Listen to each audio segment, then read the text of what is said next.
Hello dear brothers and sisters, welcome to Shastra IAS. આશા રાખી રહ્યો છું કે આપ સૌ ભાઈઓ બહેનોની તૈયારી ખૂબ જ સરસ રીતે થઈ રહી હશે. આપ લોકો મન લગાવી ખુદની ક્ષમતા પર વિશ્વાસ રાખી અને પોતાની તૈયારી કરી રહ્યા હશો.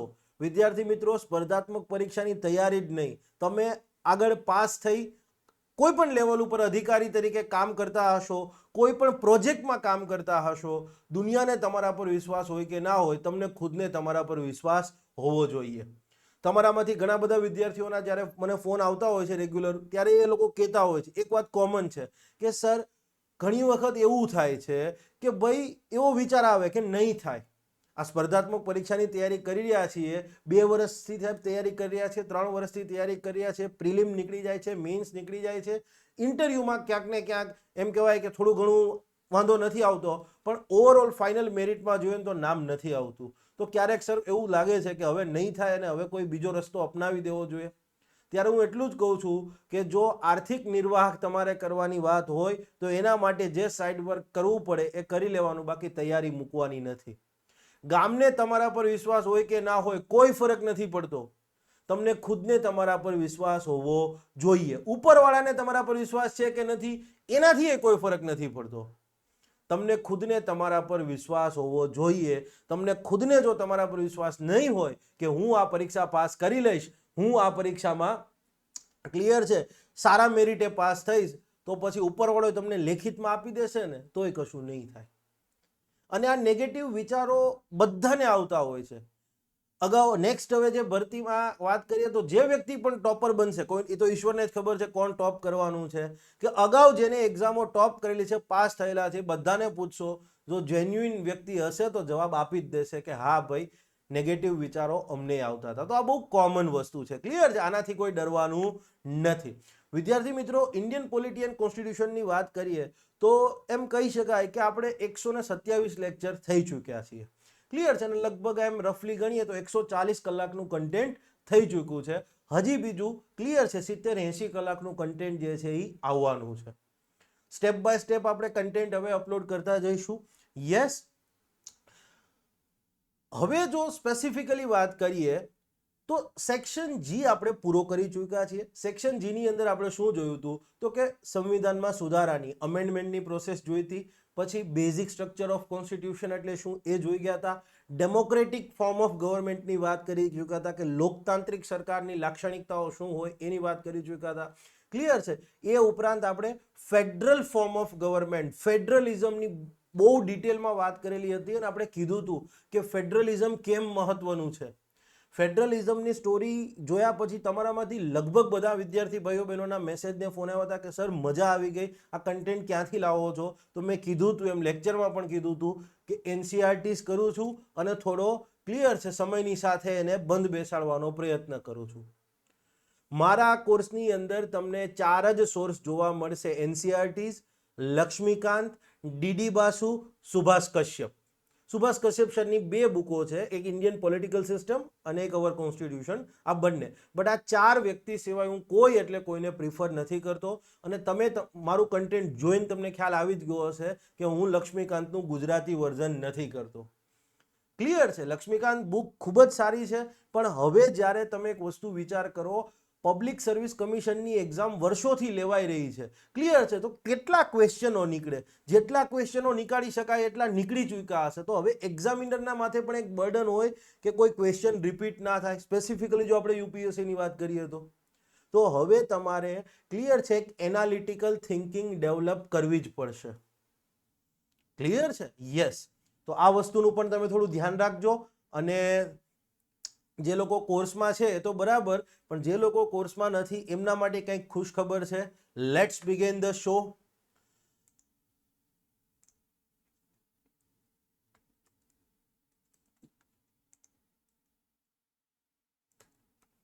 સેક્શન એચ ની જો આપણે વાત કરીએ આપણા કોર્સની અંદર, મેં તમને કોર્સની અંદર સેક્શન આપી જ દીધા છે કે જે તે સેક્શનમાં આપણે શું કવર કરવાના છીએ, ક્લિયર છે. તમને એવું લાગે કે કયો ટોપિક ક્યાં છે તો તમે પીડીએફમાં જોઈ શકશો, પીડીએફ પણ કોર્સમાં આપેલી જ છે, જે તે સેક્શનમાં શું છે એની વાત. સેક્શન એચ ની વાત કરીએ તો એમ કહી શકાય કે મારો ફેવરિટ સેક્શન છે આ વસ્તુ, ક્લિયર છે ને. બહુ ડિટેલ ડિસ્કશન થવાનું છે. લગભગ સેક્શન એચ ની અંદર 35 કલાક 30 થી 35 કલાકનું ડિસ્કશન થવાનું છે. કયા 3 ટોપિક અહીંયા મેઇન આવવાના છે? તો અહીંયા એમ કહી શકાય કે બહુ જ ઇન્ટરેસ્ટિંગ કહી શકીએ ને એવા ટોપિક છે. પ્રેક્ટિકલ ઉદાહરણ સાથે તમને સમજવાની જે મજા આવશે, ક્લિયર છે, અનબિલીવેબલ. ક્લિયર છે? કયા 3 ટોપિક છે? તો પહેલું છે સેન્ટર સ્ટેટ રિલેશન, કેન્દ્ર અને રાજ્ય વચ્ચેના સંબંધો. આમ તો યુનિયન સ્ટેટ રિલેશન કહેવાય છે, સંઘ અને રાજ્ય વચ્ચેના સંબંધો, પણ આપણે સરળતા માટે કહીએ સેન્ટર સ્ટેટ રિલેશન, કેન્દ્ર અને રાજ્ય વચ્ચેના સંબંધો. બીજી વાત કરીશું આપણે આંતરરાજ્ય સંબંધોની, ઇન્ટર સ્ટેટ રિલેશન, પરસ્પર રાજ્યો વચ્ચેના સંબંધોને લઈ અને સંવિધાનમાં શું જોગવાઈ થયેલી છે એ વાત કરીશું. અને થર્ડ જે છે એ ઇમરજન્સી પ્રોવિઝન્સ, કટોકટીની જોગવાઈઓ, જે રાષ્ટ્રીય કટોકટી, રાષ્ટ્રપતિ શાસન ને નાણાકીય કટોકટી છે. ક્લિયર છે? આ 3 ટોપિકમાં ભેગા થઈ અને લગભગ 20-22 લેક્ચર થશે. હું સંખ્યા નથી ગણતો, પણ છતાંય ટેન્ટેટિવ એક રફ અંદાજ છે, એનાથી વધી પણ શકે અને ઓછા પણ થાય. ક્લિયર છે? 30 થી 35 કલાકનું આપણું કન્ટેન્ટ રહેવાનું છે. આ 3 ટોપિકમાં જેટલા બી લેક્ચર થાય અને જે કંઈ પણ જોગવાઈઓ ભણવાની થાય, એમાં એક પણ જોગવાઈમાં આપણે ક્લિયર છે પ્લેન થિયરીની વાત નહીં કરીએ. પ્રેક્ટિકલ એક્ઝામ્પલ, અને એ પ્રેક્ટિકલ એક્ઝામ્પલ સબ્જેક્ટના રિલેવન્ટ. કોઈ અમિતાભ બચ્ચન સરને અથવા તો માનો કે લેટ્સ સે ફોર એક્ઝામ્પલ કોઈ પિક્ચરના સિતારાઓને આપણે અહીંયા નહીં લઈએ. પ્રોપર કાયદાના એક્ઝામ્પલ જે છે એ ડિસ્કસ કરીશું. જેમ જેમ આગળ જઈશું એમ એમ તમને મજા આવશે. સેન્ટર સ્ટેટ રિલેશનની જો એક સ્પેસિફિક તમને વાત કહું ને આ ટોપિકની, તો આ ટોપિક મતલબ તમે ભણશો ને ત્યારે તમને બધાને સમજાઈ જશે. ભણશો ત્યારે તમને બધાને સમજાઈ જશે. પણ એક વખત તમને કોઈ સિમ્પલ ક્વેશ્ચન પૂછશે ને, અથવા તમે યુપીએસસી ના પીવાયક્યુ લઈ લ્યો, સેન્ટર સ્ટેટ રિલેશનનો ક્વેશ્ચન તમે જોઈ લેજો, લગભગ બધાને ક્યાંક ને ક્યાંક ચૂક થઈ જશે. હા, યસ, સેન્ટર સ્ટેટ રિલેશન તમે કોઈ બી બુકમાં વાંચતા હો, બરાબર, લક્ષ્મીકાંતમાં વાંચતા હો, ડીડી બાસુમાં વાંચતા હો, પીએમ બક્ષીમાં વાંચતા હો, ગુજરાતી ઓથરોની મને ખબર નથી, બરાબર છે, યસ.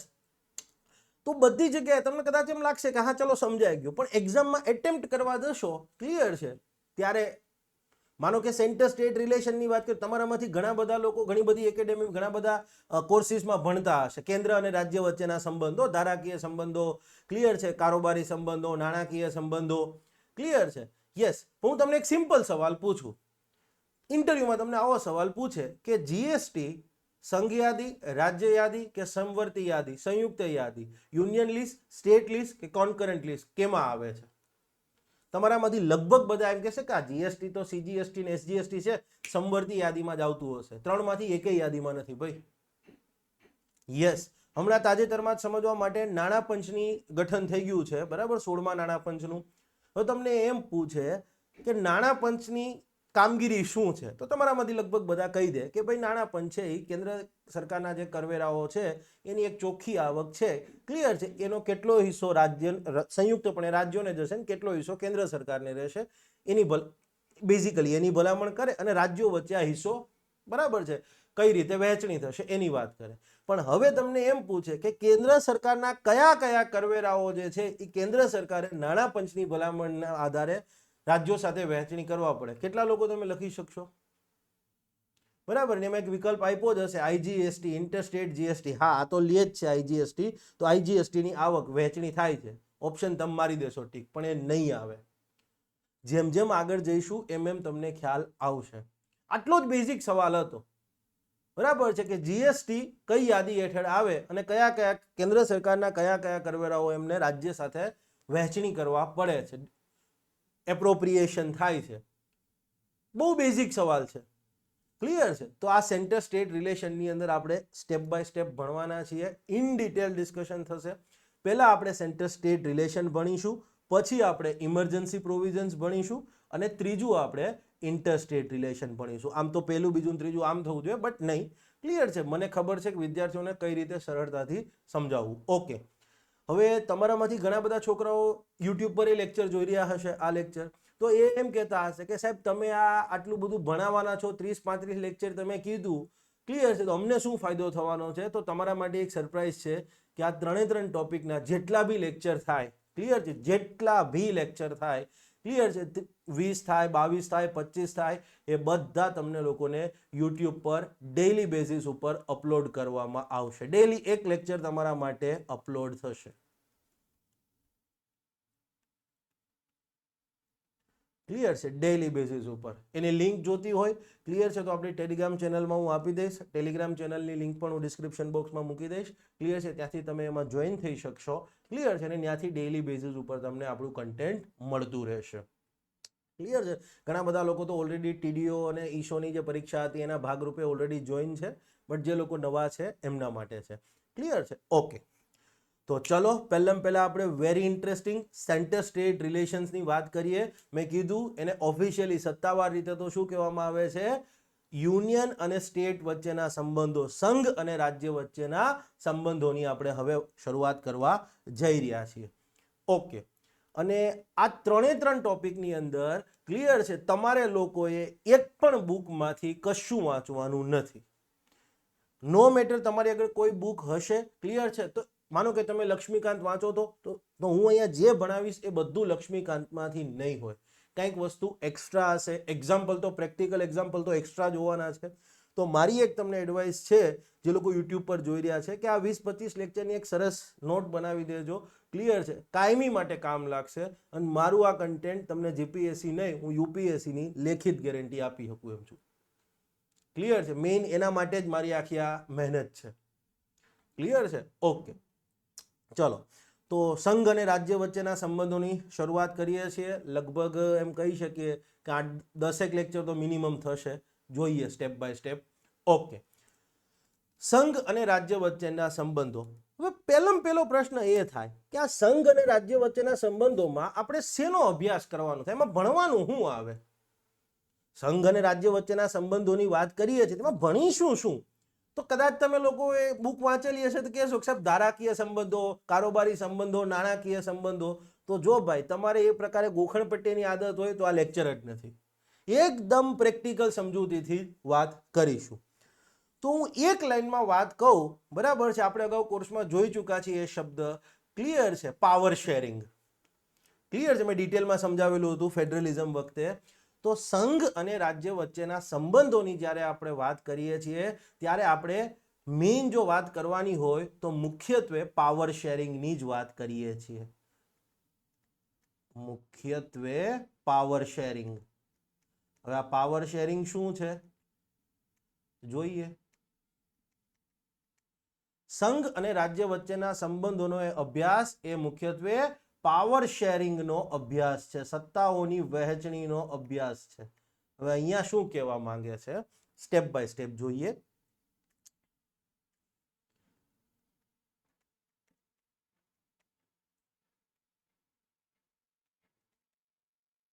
રાજ્ય વચ્ચેના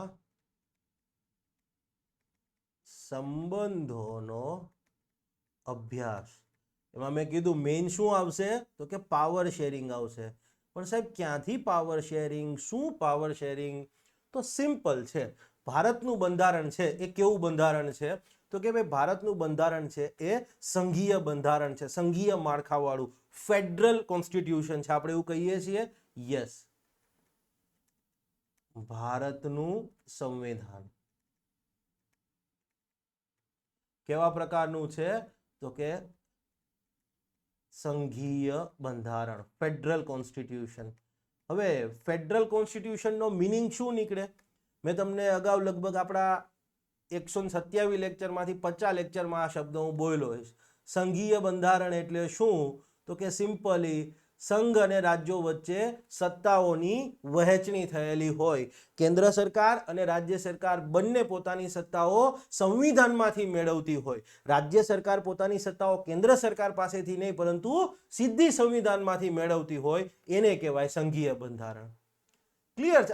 આમ તો બેઝિક આપણે જ્યારે કોર્સની શરૂઆત કરેલી ત્યારે જ મેં સમજાવ્યું હતું, પણ સંઘીય માળખું એટલે શું, સંઘીય બંધારણ એટલે શું તો કે સિમ્પલી જે બંધારણમાં સત્તાઓની વહેંચણી કેન્દ્ર સરકાર અને રાજ્ય સરકાર વચ્ચે સંવિધાનિક આધાર પર થયેલી છે એને આપણે સંઘીય બંધારણ કહીએ છીએ. તો ભારતનું સંવિધાન છે એ સંઘીય સંવિધાન છે, સંઘીય બંધારણ છે, ફેડરલ કોન્સ્ટિટ્યુશન છે. તો એમાં સત્તાઓની વહેંચણી તો થયેલી હશે.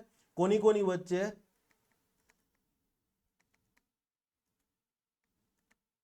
સત્તાઓની વહેંચણી થયેલી હશે. કોની કોની વચ્ચે આ સત્તાઓની વહેંચણી થયેલી હશે તો કે ભાઈ સંઘ અને રાજ્યો વચ્ચે. સંઘ અને રાજ્યો વચ્ચે. પણ હવે પ્રશ્ન એ થાય કે કેવી કેવી સત્તાઓની વહેંચણી થયેલી હશે.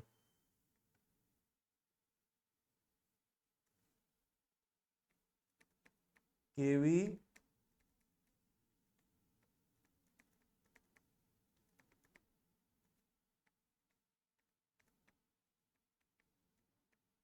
સત્તાઓની વહેંચણી તો થઈ, પણ સત્તા મંજે સત્તા બોલે તો કેવી કેવી સત્તાઓ? તો સિમ્પલી એક છે તમારી ધારાકીય સત્તાઓ, એક આવે કારોબારી સત્તાઓ અથવા તો વહીવટી સત્તાઓ, એક આવે નાણાકીય સત્તાઓ, અને એ સિવાય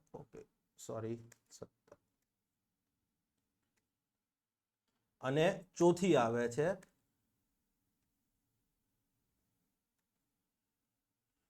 ન્યાયિક સત્તાઓ. ઓકે, હવે ભારતના સંવિધાનની જો આપણે વાત કરીએ તો સંઘ અને રાજ્યો વચ્ચે આ ચારમાંથી કઈ કઈ સત્તાઓની વહેંચણી થયેલી છે? તો કે ધારાકીય સત્તાઓની વહેંચણી થઈ છે, યસ. કારોબારી સત્તાઓની વહેંચણી થયેલી છે, નાણાકીય સત્તાઓની વહેંચણી થયેલી છે, પણ ન્યાયિક સત્તાઓની વહેંચણી થયેલી નથી. કેમ? ભારતમાં સંકલિત ન્યાય વ્યવસ્થા છે. ક્લિયર છે? માટે ભારતની અંદર આપણે એવું કહીએ કે સંઘ અને રાજ્યો વચ્ચે માત્ર 3 જ પ્રકારની સત્તાઓની વહેંચણી થયેલી છે. આ ધારાકીય સત્તાઓ, લેજિસ્લેટિવ પાવર્સ, કારોબારી સત્તાઓ, એક્ઝિક્યુટિવ પાવર્સ, નાણાકીય સત્તાઓ, ફાઇનાન્શિયલ પાવર્સ. બરાબર. જ્યુડિશિયલ પાવરની વાત કરીએ તો એ ડિસ્ટ્રીબ્યુટ થયેલા નથી. ક્લિયર છે? કારણ કે ભારતમાં સંકલિત ન્યાય વ્યવસ્થા છે, ઇન્ટિગ્રેટેડ જ્યુડિશિયલ સિસ્ટમ છે, એટલા માટે. ઓકે, હવે પ્રશ્ન એ થાય કે સાહેબ કયું ના તમે આ ધારાકીય સત્તા, કારોબારી સત્તા, નાણાકીય સત્તાની વાત કરો છો, પણ એનું પ્રેક્ટિકલ એક્ઝામ્પલ તો આપો. Proof of pudding lies in eating. બરાબર છે. ઓકે, તો પહેલા આપણે હવે એ જોઈએ કે આ 3 પ્રકારની સત્તાઓ છે શું? ખાલી નામ જ મોટું છે, બાકી કશું છે નહીં. ધારાકીય સત્તાઓ. ધારાકીય સત્તા.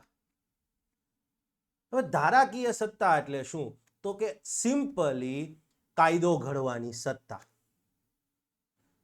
બીજું આવે કારોબારી સત્તા અથવા વહીવટી સત્તા. કારોબારી સત્તા એટલે શું? તો કે એ જે તે કાયદો છે એને અમલમાં મૂકવાની વ્યવસ્થા. અને ત્રીજું નાણાકીય સત્તા, ફાઇનાન્શિયલ પાવર્સ, એટલે નાણાં સંબંધિત સત્તાઓની કંઈક વાત કરે છે. તો એ મેઇનલી વાત કરે છે કર સંબંધિત બાબતોની. હવે ધારાકીય સત્તા એટલે શું? તો કે કાયદો ઘડવાની સત્તા.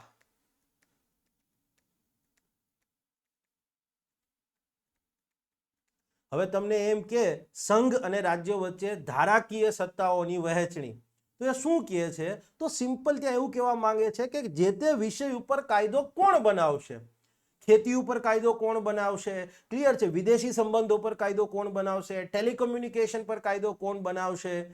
બેન્કિંગ પર કાયદો કોણ બનાવશે? મોટર વ્હીકલ પર કાયદો કોણ બનાવશે? તો સિમ્પલી કયા વિષય પર કોણ કાયદો બનાવશે એ સત્તાની વહેંચણી આવશે ધારાકીય સત્તાઓની વહેંચણીમાં. બીજું પણ આવશે, પણ આ સિમ્પલ સમજવા માટે. કારોબારી સત્તા એટલે શું? તો કે કાયદાને અથવા કાયદાની અમલવારી કરાવવાની સત્તા. કારોબારી સત્તાને વહીવટી સત્તા પણ ઘણીવાર કહે છે, ઇન્ટરચેન્જેબલી યુઝ થાય છે. એડમિનિસ્ટ્રેટિવ પાવર, કાયદાની અમલવારીની સત્તા. કોઈ કાયદો ઘડ્યો હોય, હવે ધારાકીય સત્તા કોની પાસે હોય? તો કે સંઘમાં સંસદ પાસે. યસ. રાજ્ય લેવલ પર વાત કરીએ તો રાજ્યના વિધાનમંડળ પાસે હોય. યસ. તો હવે એવું કહે છે કે સંસદે કોઈ કાયદો ઘડ્યો છે તો એ કાયદો લાગુ કરવાની, ક્લિયર છે, કાયદાને અમલમાં મૂકવાની સત્તા. કાયદો લાગુ કરવાની સત્તાઓની વહેંચણી. તો હવે તમને એમ કે સંઘ અને રાજ્યો વચ્ચે કારોબારી સત્તાઓની વહેંચણી એટલે શું? તો સિમ્પલી એવું કહે છે કે જે તે કાયદો ઘડી તો દીધો હશે, પણ એ કાયદાને અમલમાં મૂકવાની સત્તા કોની? માનો કે લેટ્સ સે ફોર એક્ઝામ્પલ સમજવા માટે, ઇન્કમ ટેક્સ એક્ટ છે 1961. ઇન્કમ ટેક્સ એક્ટ છે તો એની અમલવારી કોણ કરાવે છે? તો કે ભાઈ આપણું ઇન્કમ ટેક્સ ડિપાર્ટમેન્ટ છે. યસ. માનો કે ગુજરાત વિધાનસભા વાત કરીએ, ગુજકો સીટોકનો કાયદો જે છે એ ઘડેલો છે, તો એ ગુજકો સીટોકના કાયદાની અમલવારી કોણ કરાવે છે? આપણી ગુજરાત પોલીસ નથી કરાવતી? યસ, એમાં કલેક્ટરની પણ કંઈક ભૂમિકા આવે છે. ખ્યાલ આવી ગયો તમને? કાયદો ઘડ્યો, કાયદો ઘડવાની સત્તાની વહેંચણીની વાત કરીએ તો એ ધારાકીય સત્તા, એ જે તે કાયદાને અમલમાં મૂકવાની વાત કરીએ તો એ કારોબારી સત્તા. માનો કે મોટર વ્હીકલ એક્ટ બનાવ્યો છે કેન્દ્ર સરકારે, પણ એની અમલવારી રાજ્ય સરકાર દ્વારા મેઇનલી થાય છે. તમે જુઓ, આજે તમારે લાયસન્સ જોતું હોય તો તમને મોટર વ્હીકલ એક્ટ હેઠળ મળે છે. તમારે ગાડીનું રજીસ્ટ્રેશન કરાવવું હોય, કોમર્શિયલ વ્હીકલ હોય તો ગાડીને પરમિટ જોતી હોય તો યસ, કંડક્ટરનું લાયસન્સ લેવાનું થાય તો આ બધી વસ્તુઓ તો મોટર વ્હીકલ એક્ટ હેઠળ જ મળે છે. મોટર વ્હીકલ એક્ટ તો કેન્દ્ર સરકારે બનાવ્યો છે, તો પછી કેન્દ્ર સરકારની ઓફિસોમાં ન જવું પડે? ના. તો ભારતીય સંવિધાનમાં એવી કંઈક વ્યવસ્થા થયેલી છે કે જે ઇન શોર્ટ આપણી આજે વહેંચણીની વાત કરીએ છીએ, જે તે કાયદાને અમલમાં કોણ મૂકશે, ક્લિયર છે, એ સત્તાઓની વહેંચણી એટલે કારોબારી સત્તાઓની વહેંચણી. નાણાકીય સત્તા એટલે શું? તો કે નાણાકીય સત્તાઓની વહેંચણીની વાત કરીએ તો મેઇનલી અહીંયા જે તે આર્થિક પ્રવૃત્તિમાં કર લેવાની સત્તા, જે તે આર્થિક પ્રવૃત્તિ પર કર નાખવાની, કર લાદવાની, વસૂલવાની સત્તા. ક્લિયર છે? પછી કરની આવકની વહેંચણી,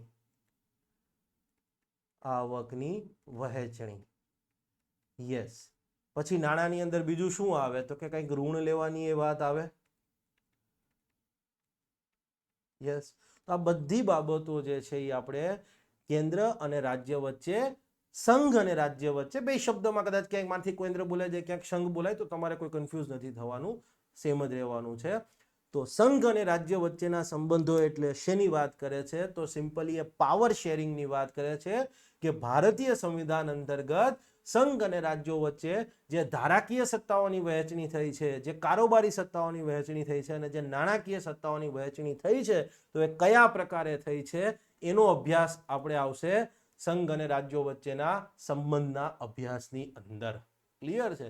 યસ. હવે ધારાકીય, કારોબારી, નાણાકીય સત્તા એટલે શું તો એ તો તમે જાણી ગયા છો. તો સંઘ અને રાજ્ય વચ્ચેના સંબંધોમાં શું આવશે? આપણે એમ કહી શકીએ કે કયા વિષય પર કોણ કાયદો બનાવશે એનો અભ્યાસ કરીશું આપણે.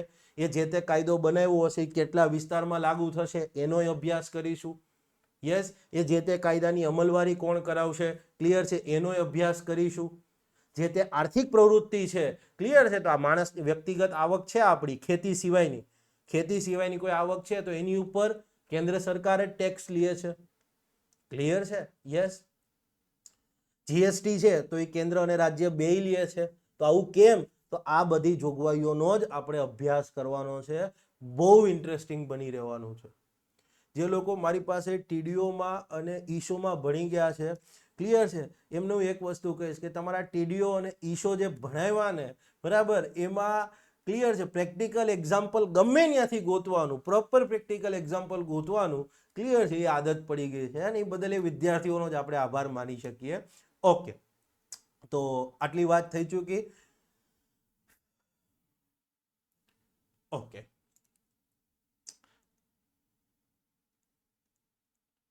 બ્લેન્ક સ્પેસ કેમ છે?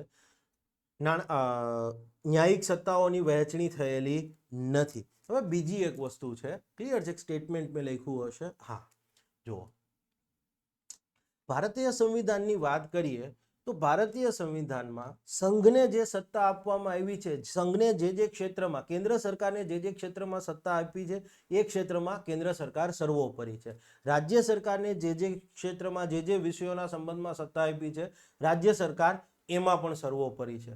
પણ આપણી જે રાજ્ય વ્યવસ્થા છે, આપણું સંવિધાન છે, એ કેવું છે? સંઘીય પ્રકારનું છે, ફેડરલ પોલિટી છે, ફેડરલ કોન્સ્ટિટ્યુશન છે.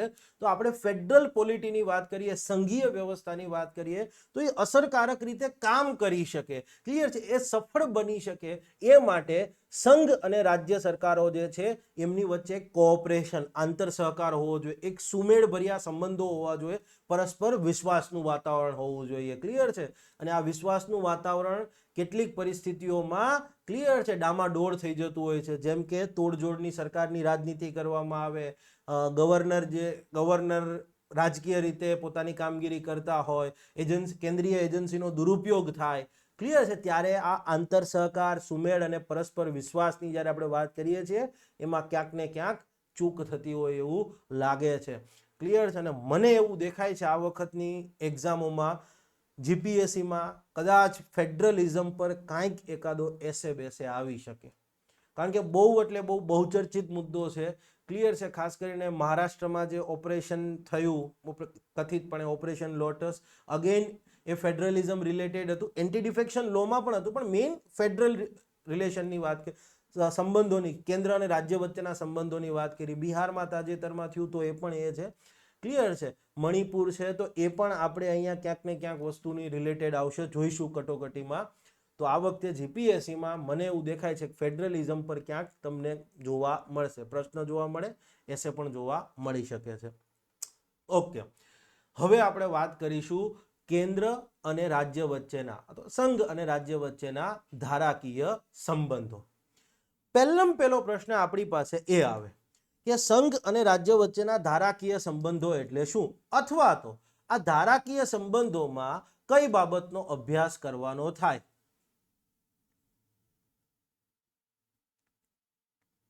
સંબંધોમાં કઈ કઈ બાબતનો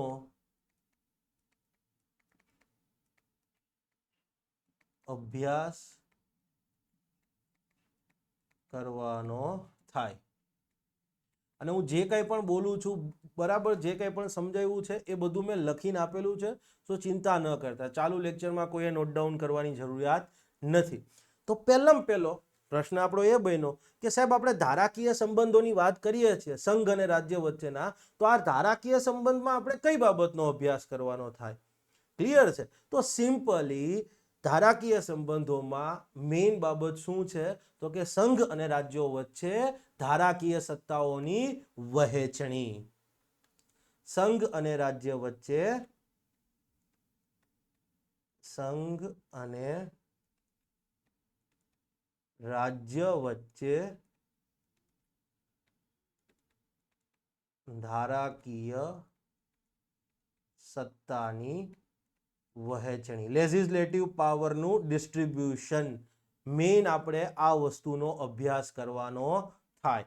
ક્લિયર. હવે પ્રશ્ન એ થાય, બીજો પ્રશ્ન તમારા બધાના મગજમાં એ ઉદ્ભવે કે સાહેબ આ ધારાકીય સત્તા એટલે શું, લેજિસ્લેટિવ પાવર, ધારાકીય સત્તા એટલે શું.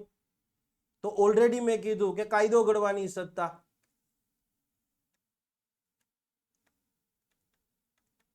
ધારાકીય સત્તા અર્થાત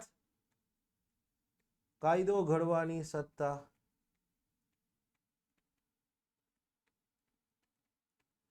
જો સંઘની વાત કરો તમે, યુનિયન, અને રાજ્યની વાત કરો તો સંઘમાં ધારાકીય સત્તા કોને છે, સંસદને છે. યસ. રાજ્યમાં ધારાકીય સત્તા કોને, રાજ્ય વિધાનમંડળને. વિધાનમંડળ કહી દો એટલે વિધાનસભા અને વિધાન પરિષદ બંને આવી જાય. ક્લિયર છે. બરાબર. અને એક હોય તો એક જ આવશે. તો હવે તમને એક વસ્તુ તો અહીંયા ક્લિયર થઈ ગઈ કે આ ધારાકીય સંબંધોમાં આપણે, ક્લિયર છે, સંઘ અને રાજ્ય વચ્ચે જે ધારાકીય સત્તાઓની વહેંચણી થયેલી છે એનો અભ્યાસ કરવાનો છે. ધારાકીય સત્તા એટલે શું, તો કે કાયદો ઘડવાની સત્તા. સંઘમાં કાયદો ઘડવાની સત્તા કોને છે, સંસદને. રાજ્ય કક્ષાએ કાયદો ઘડવાની સત્તા કોને છે, તો કે રાજ્ય વિધાનમંડળને. તો હવે અહીંયા હજી જો એકદમ સિમ્પ્લિફાય કરવા જાઓ તો શું આવશે, તો મેઇન અહીંયા આ ધારાકીય સત્તાઓ અથવા ધારાકીય સંબંધોમાં બે બાબતનો અભ્યાસ કરવાનો થાય.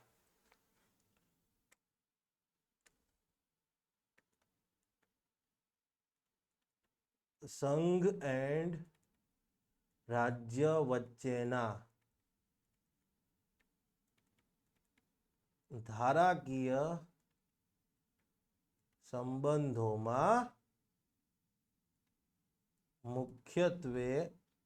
મુખ્યત્વે કીધી છે, મેઇનલી બે બાબતો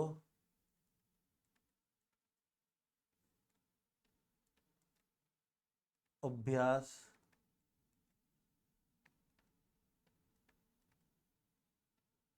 કરવાનો થાય. અને આ બે બાબતો કઈ છે? પહેલું, જે તે વિષય પર કાયદો કોણ બનાવશે. માનો કે ખેતી પર કાયદો કોણ બનાવશે, કરન્સી પર કાયદો કોણ, ચલણ ઉપર કાયદો કોણ બનાવશે. ક્લિયર છે? સ્ટેમ્પ ડ્યુટીના સંદર્ભમાં કાયદો કોણ બનાવશે. ક્લિયર છે? યસ.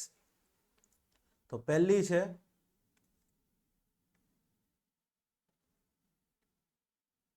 જે તે વિષય પર કાયદો કોણ બનાવશે.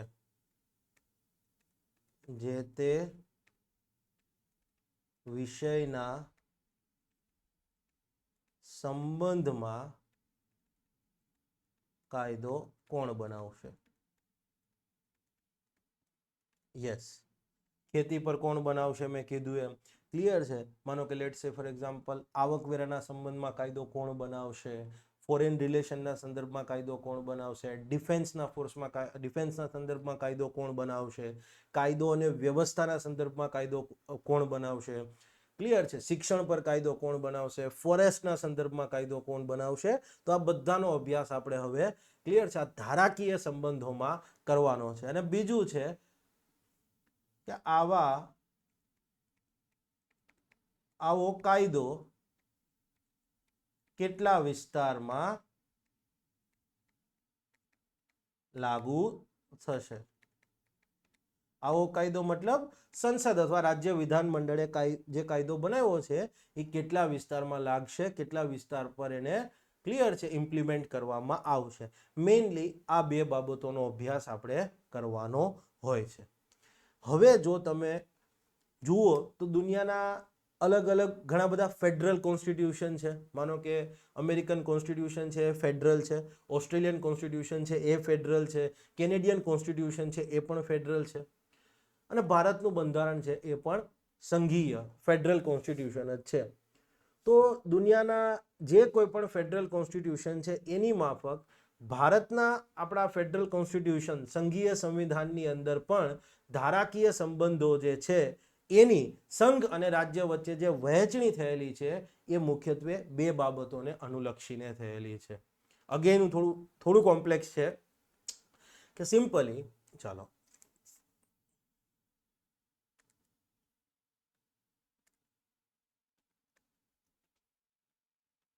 દુનિયાના અન્ય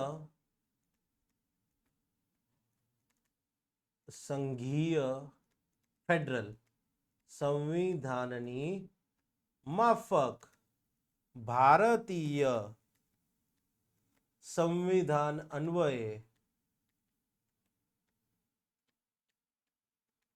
સંઘ અને રાજ્ય વચ્ચે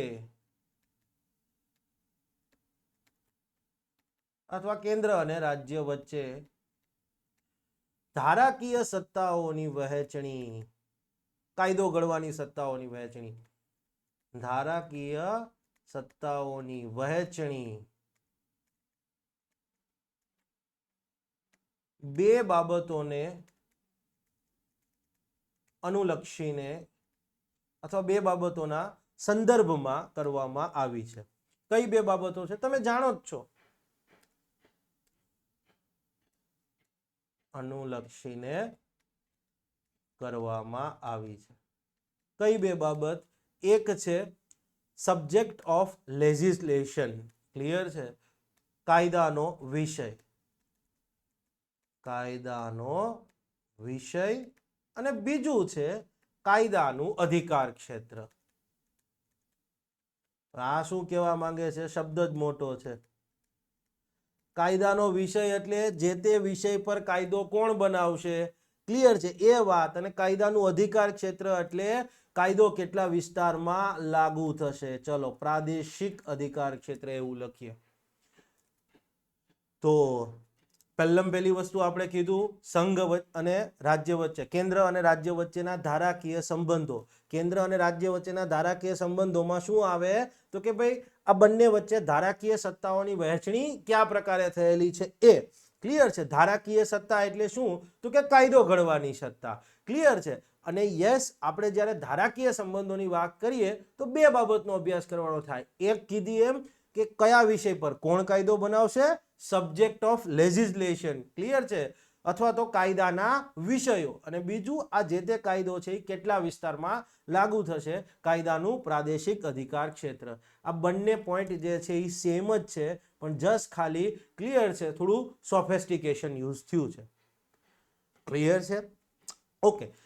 જો આપણે સંઘ અને રાજ્ય વચ્ચેના ધારાકીય સંબંધોને ક્લિયર છે આખું કોમ્પ્રિહેન્સિવલી વાત કરીએ, સમગ્ર આખા ટોપિકની વાત કરીએ, તો એના મેઇન 4 આયામ છે, મુખ્ય એના 4 ભાગ પડે છે. સંઘ અને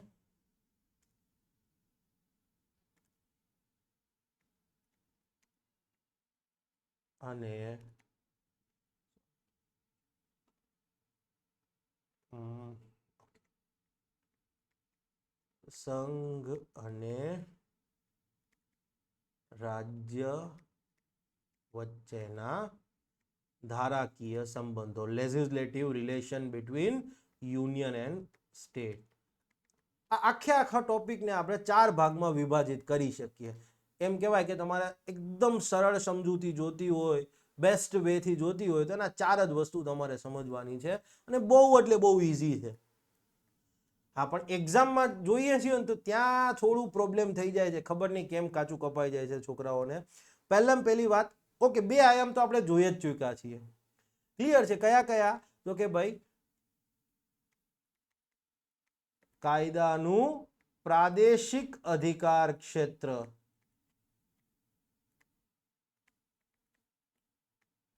હવે એને સિમ્પલ શબ્દમાં કહીએ તો શું કહેવાય? તો કે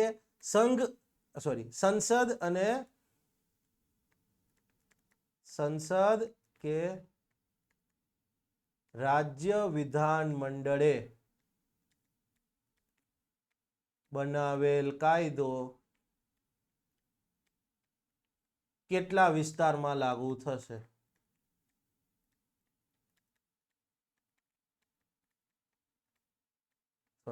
બસ આ જોઈશું આપણે આ જ લેક્ચરની અંદર. ઓકે.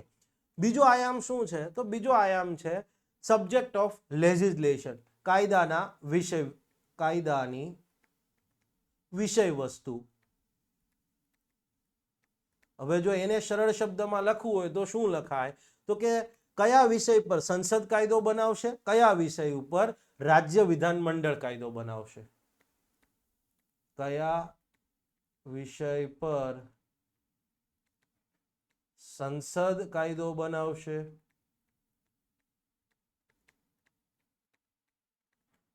કયા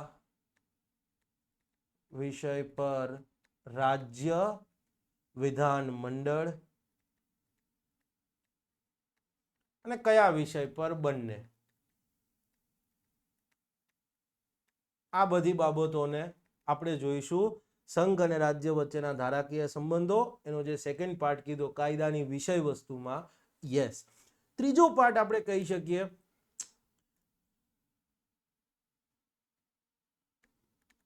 રાજ્યોના અથવા રાજ્યોની બાબતોમાં સંઘનો કાયદો અથવા તો સંસદે બનાવેલ કાયદો. કેટલીક પરિસ્થિતિ, માનો કે નેશનલ ઇમરજન્સી લાગુ હોય, રાજ્યમાં રાષ્ટ્રપતિ શાસન લાગુ થયું હોય, તો યસ, ક્યારેક સંઘે, બરાબર છે, યસ, સંસદે બનાવેલો જે કાયદો છે, ક્લિયર છે, એ રાજ્યમાં લાગુ થશે. ત્રીજો પોઈન્ટ સમજવા માટે પહેલા તમારે પહેલા અને બીજા પોઈન્ટને સમજવો જરૂરી છે. ક્લિયર છે? ત્યારે ખ્યાલ આવશે. 5 અસાધારણ પરિસ્થિતિઓની વાત કરીશું. અને યસ, ચોથો આયામ છે રાજ્યોની ધારાકીય સત્તા, અર્થાત રાજ્યોની કાયદો ઘડવાની સત્તા પર સંઘનું, કેન્દ્રનું નિયંત્રણ. એક નિયંત્રણ તો તમને બધાને ખબર જ છે, આપણે ભણી જ ગયા છીએ. માનો કે ક્લિયર છે, રાજ્ય વિધાન મંડળે કોઈ ખરડો પસાર કર્યો, હવે ગવર્નર પાસે હસ્તાક્ષર માટે જાય, તો ગવર્નર આ ખરડાને રાષ્ટ્રપતિની રિકમેન્ડેશન માટે, રાષ્ટ્રપતિની ભલામણ માટે રિઝર્વ કરી શકે, આરક્ષિત કરી શકે. પછી રાષ્ટ્રપતિ એને હા કેવું કે ના કેવું કહી શકે, અને ગમે એટલી વખતે ગમે એટલી વખત ના કહી શકે. એબ્સોલ્યુટ વીટો ધરાવે છે. કેટલીક પરિસ્થિતિમાં આવું બિલ ગવર્નરે ફરજિયાત રિઝર્વ કરવાનું થતું હોય. ક્લિયર છે? કેટલીક પરિસ્થિતિમાં ક્લિયર છે એ એની વિવેક સત્તાનો ઉપયોગ કરે. કઈ કઈ પરિસ્થિતિમાં ફરજિયાત થતું હોય કમેન્ટ બોક્સમાં જેને ખ્યાલ હોય એ લખજો. રાજ્ય વિધાનમંડળે પસાર કરેલ ખરડામાં કેવી કેવી જોગવાઈ હોય, ક્લિયર છે, તો આ પસાર કરેલ ખરડો ગવર્નર પાસે હસ્તાક્ષર માટે જાય તો ગવર્નરે એ ખરડો રાષ્ટ્રપતિની ભલામણ માટે રિઝર્વ કરવો જ પડે. ક્લિયર છે? એક જવાબ હું તમને કહી દઉં, હાઈકોર્ટની સત્તા પર કંઈક અસર કરતું હોય. બીજા જવાબ કમેન્ટ બોક્સમાં આપી દેજો. ક્લિયર છે? ઓકે. તો સંઘ અને રાજ્યો વચ્ચેના ધારાકીય સંબંધોની વાત કરીએ તો એના મુખ્યત્વે આ 4 આયામ છે અને આ 4 બાબતોનો અભ્યાસ કરીશું એટલે ધારાકીય સંબંધો પૂરા. સ્ટેપ બાય સ્ટેપ જોઈએ. ક્લિયર છે? યસ. ઓકે. પહેલા વાત કરીશું પ્રાદેશિક હદની. હવે પ્રાદેશિક હદ કેવા શું માંગે છે તો કે સિમ્પલી સંસદ કે પછી રાજ્ય વિધાન મંડળે ઘડેલ કાયદો, ક્લિયર છે, યસ, કેટલા વિસ્તારમાં લાગુ થશે. અને જો એને હજી એક પ્રોપર સોફિસ્ટિકેટેડ વર્ડમાં લખીએ તો રાજ્ય વિધાન મંડળ કેટલા વિસ્તાર માટે કાયદો ઘડી શકે. આમે કહી શકાય કયા કયા વિષય પર કાયદો ઘડી શકે, કેટલા વિસ્તાર માટે કાયદો ઘડી શકે. Yes, simply. ઓકે. તો બંધારણમાં ક્લિયર છે સંઘ અને રાજ્ય વચ્ચે જે ધારાકીય સત્તાઓની વહેંચણીની વાત કરી છે અને એમાં જો પ્રાદેશિક હદની વાત કરીએ, કેટલા વિસ્તાર માટે આ કાયદો ઘડી શકે એની વાત કરીએ તો મેઇનલી અહીંયા 4 પોઈન્ટ તમારે યાદ રાખવાના છે. પહેલી વાત કરીએ સંસદની, કારણ કે સંઘની ધારાકીય સત્તાઓ કોની પાસે છે? સંસદ પાસે છે. યસ. તો સિમ્પલી એવું કહે છે કે સંસદ છે એ ભારતના સમગ્ર રાજ્ય ક્ષેત્ર માટે, એન્ટાયર ટેરિટરી ઓફ ઇન્ડિયા, ભારતનું રાજ્ય ક્ષેત્રની વાત કરીએ તો એમાં શું શું આવે?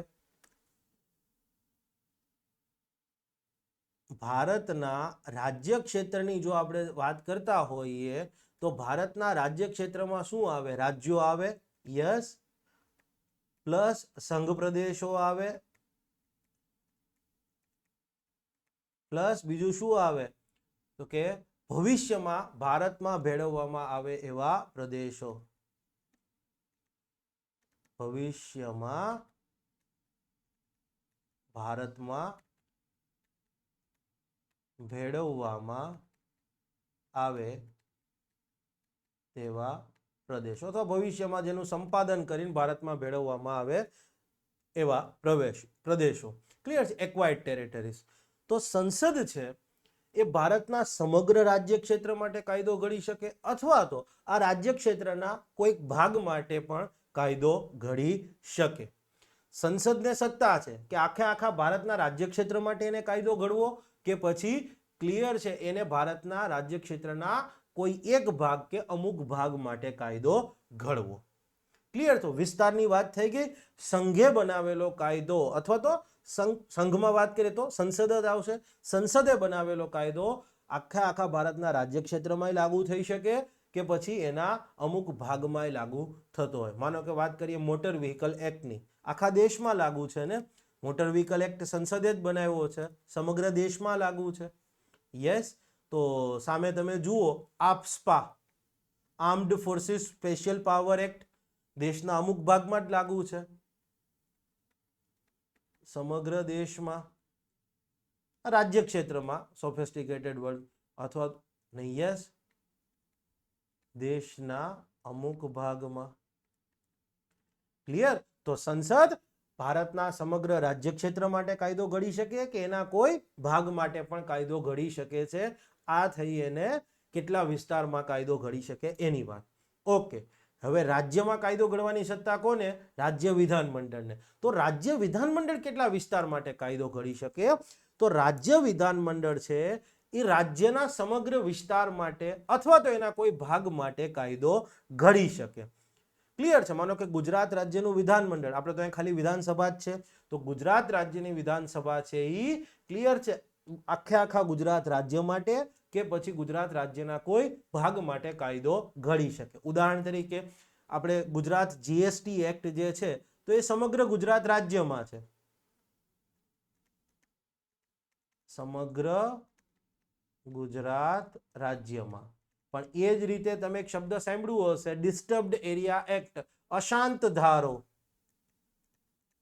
અશાંત ધારો. તમે જો આણંદમાં રહેતા હશો, અમદાવાદની પોળવાળા વિસ્તારમાં રહેતા હશો, ક્લિયર છે, તો તમને ખ્યાલ હશે કે અશાંત ધારો શું છે. ક્લિયર છે. ગુજરાતના જે જિલ્લાઓ કમ્યુનલ બાબતોમાં સેન્સિટિવ છે, જ્યાં ધર્મના આધારે હિંસા ભડકી શકે, ક્લિયર છે, યસ, એવી પ્રબળ શક્યતાઓ રહેલી હોય એવા વિસ્તારમાં આ ડિસ્ટર્બ્ડ એરિયા એક્ટ લાગુ છે.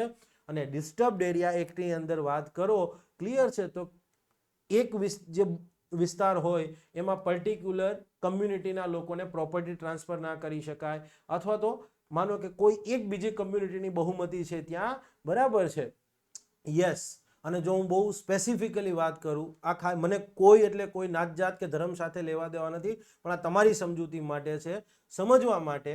આણંદની અંદર ક્લિયર છે, જે બહુમતી વાળો વિસ્તાર છે એમાં લઘુમતી સમુદાય જે છે, ક્લિયર છે, એ પ્રોપર્ટી નથી ખરીદી શકતો, અને વિઝ લઘુમતી સમુદાયનો વિસ્તાર હશે ત્યાં, ક્લિયર છે, બહુમતી વાળા લોકોને પ્રોપર્ટી ટ્રાન્સફર ન થઈ શકે. જૂની વસ્તુ હતી એ બરાબર છે, વર્ષો પહેલાની, પણ આ ડિસ્ટર્બ્ડ એરિયા એક્ટ આવ્યો એ પછી, ક્લિયર છે, યસ, રાજ્યના અમુક વિસ્તારમાં. તો એક વસ્તુ તમને ઉદાહરણ સાથે ખબર પડી ગઈ કે એવું નથી કે સંસદે કાયદો બનાવી દીધો એટલે આખા દેશમાં લાગુ થાય જ, જરૂરી નથી. દેશના અમુક વિસ્તાર પૂરતો લાગુ થાય. કે રાજ્ય વિધાન મંડળે કાયદો બનાવ્યો એટલે જરૂર નથી આખા રાજ્યમાં લાગુ થાય, એ રાજ્યના કોઈ અમુક ભાગ પૂરતો પણ લાગુ થઈ શકે છે. ક્લિયર થઈ ગઈ વસ્તુ. હવે બીજો એક પ્રશ્ન તમારી સામે આવે કે રાજ્યનો કાયદો છે એ રાજ્યની બહાર લાગુ થાય. ગુજરાતનો કાયદો માનો કે રાજસ્થાનમાં લાગુ કરવો હોય તો થાય, અથવા રાજસ્થાનનો કાયદો ગુજરાતમાં લાગુ કરવો હોય તો થાય. આપણે વિચારવા જેવો પ્રશ્ન છે ને. તો જનરલી એવું કહેવામાં આવે છે કે ભાઈ રાજ્ય વિધાન મંડળે ઘડેલ કાયદો છે, રાજ્ય વિધાન મંડળે કોઈ કાયદો બનાવ્યો હોય તો એ સામાન્યતઃ એ રાજ્ય પૂરતો જ સીમિત રહેશે, રાજ્યની બહાર લાગુ થશે નહીં, રાજ્યની બહાર એપ્લિકેબલ થશે નહીં. પણ એક શબ્દ મૂકવામાં આવ્યો છે, જુઓ, પરંતુ જો રાજ્ય અને વ્યક્તિ વચ્ચે તર્કસંગત વ્યાજબી જોડાણ હોય, રીઝનેબલ નેક્સસ હોય, તો રાજ્યનો કાયદો રાજ્યની બહાર પણ લાગુ પડશે.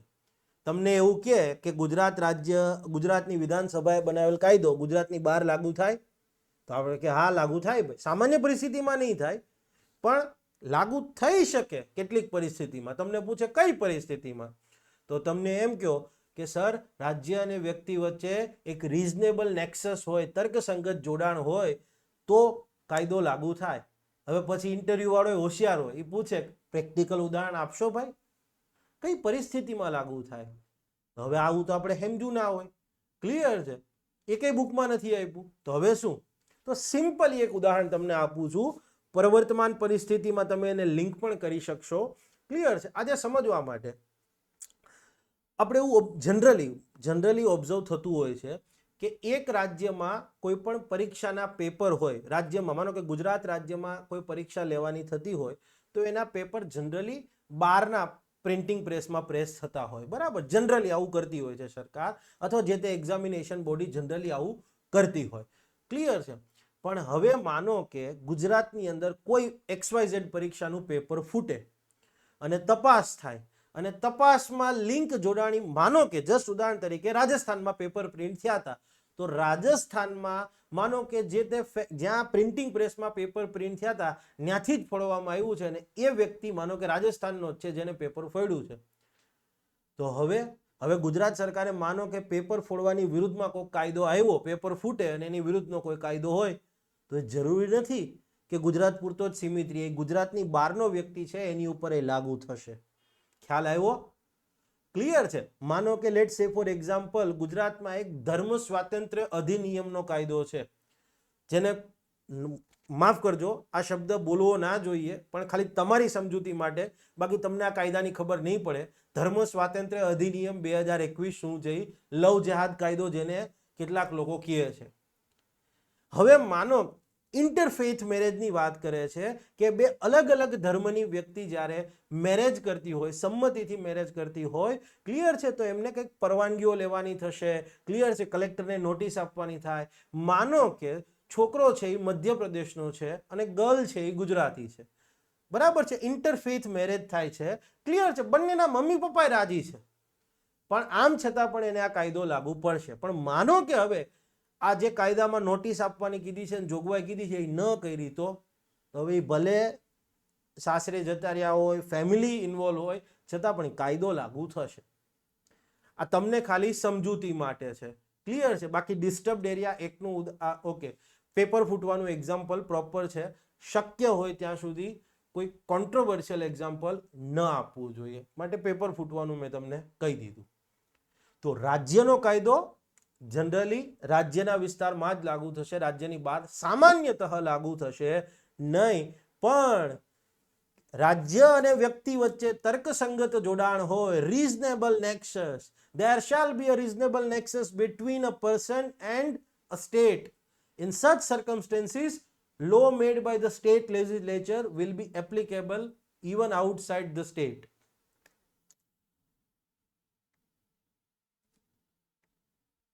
તમે કોઈ પણ બુક વાંચી હશે, એક્ઝામ્પલ નહીં હોય, જાઓ અને ભણવું છે ને કોઈને ગમતું નથી, બરાબર છે, મને નહીં ગમતું, તમને નહીં ગમતું, કે ટોપર હશે એને નહીં ગમતું હોય, ક્લિયર છે, કોઈ ન ગમે, પણ ભણવાને ઇન્ટરેસ્ટિંગ બનાવવું પડે અને એ અમારા જેવા શિક્ષકોની જવાબદારી છે.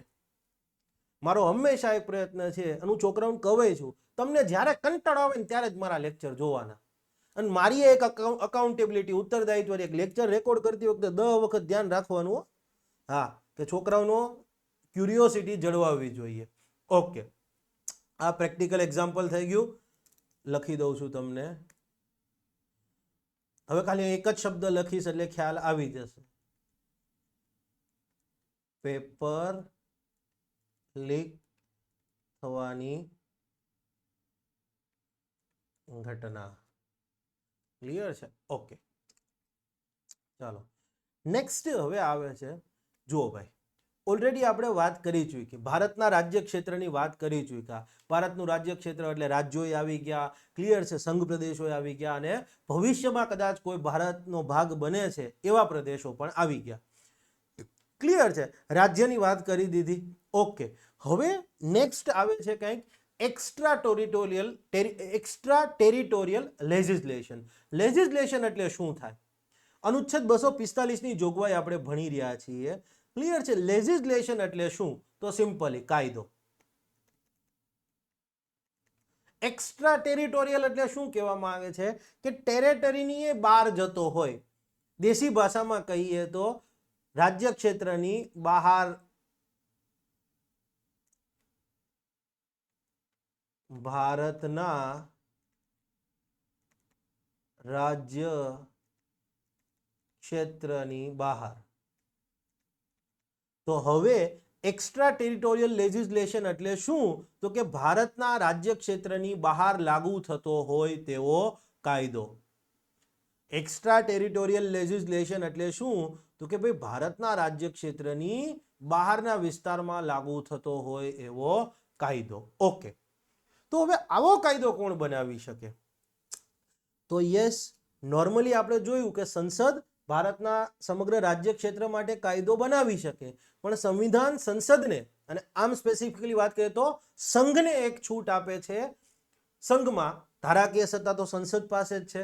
તો યસ, આપણે એવું કહીએ કે સંવિધાન અન્વયે ભારતના રાજ્ય ક્ષેત્રની બહાર લાગુ થતો હોય એવો કાયદો ઘડવાની સત્તા સંસદને છે. તો પણ સાચું છે.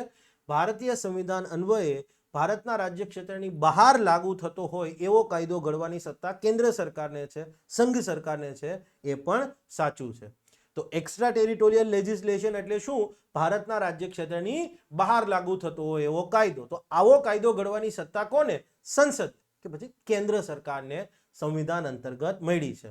તો હવે માનો કે કોઈ કાયદો, ક્લિયર છે, ભારતની બહાર લાગુ થતો હોય, તો હવે આપણે એને એ આધાર પર કોર્ટમાં જઈને પડકારી ન શકીએ કે ભાઈ આ કાયદો ભારતની અંદર લાગુ નથી થતો, ભારતની બહાર લાગુ થાય છે.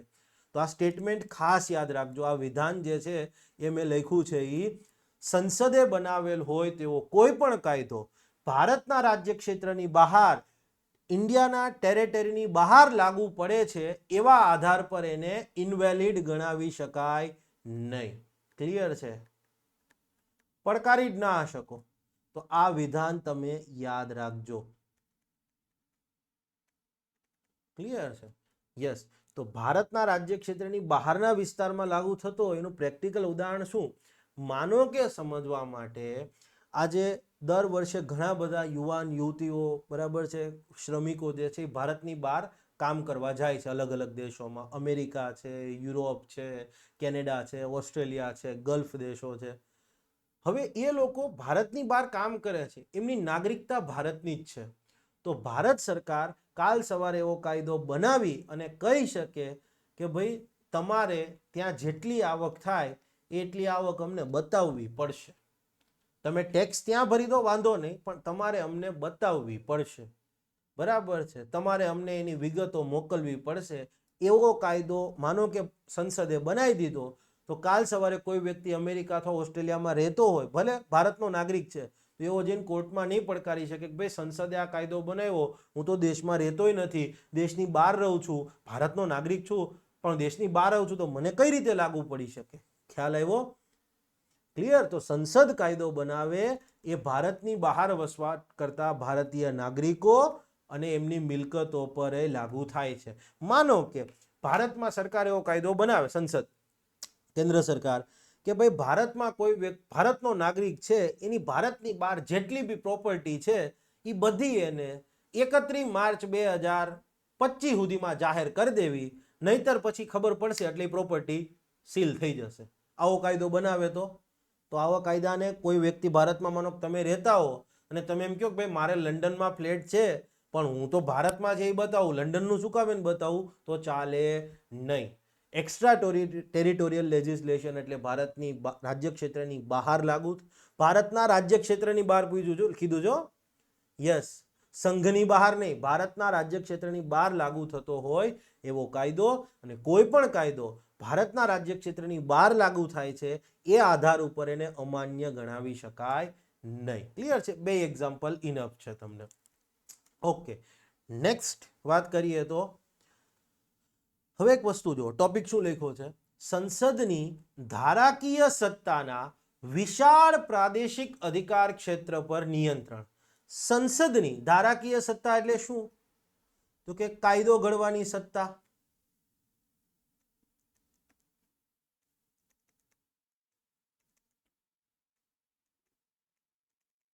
સંસદની આ જે કાયદો ઘડવાની સત્તા છે એનું વિશાળ પ્રાદેશિક અધિકાર ક્ષેત્ર એટલે શું કહેવા માંગે છે? તો કે સિમ્પલી આપણને ખબર છે સમગ્ર ભારત કાયદો ભારતના સમગ્ર રાજ્ય ક્ષેત્ર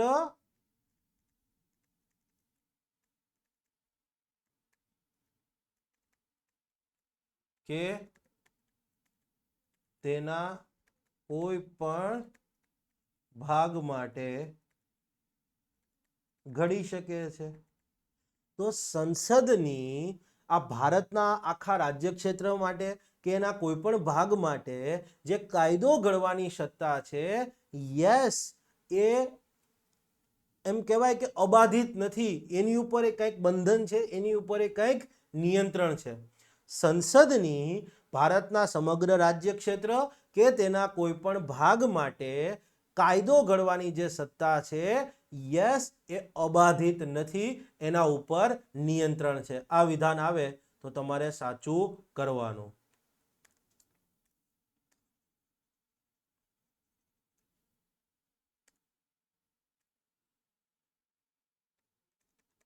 કાયદો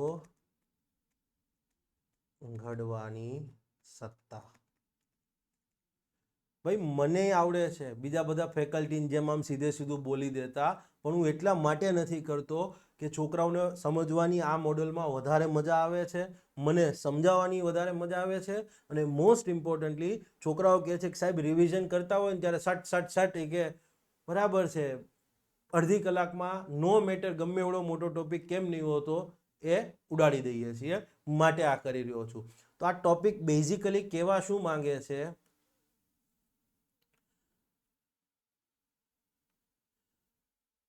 આ ટોપિકને જો આપણે સરળ શબ્દોમાં કહીએ તો સરળ કહીએ તો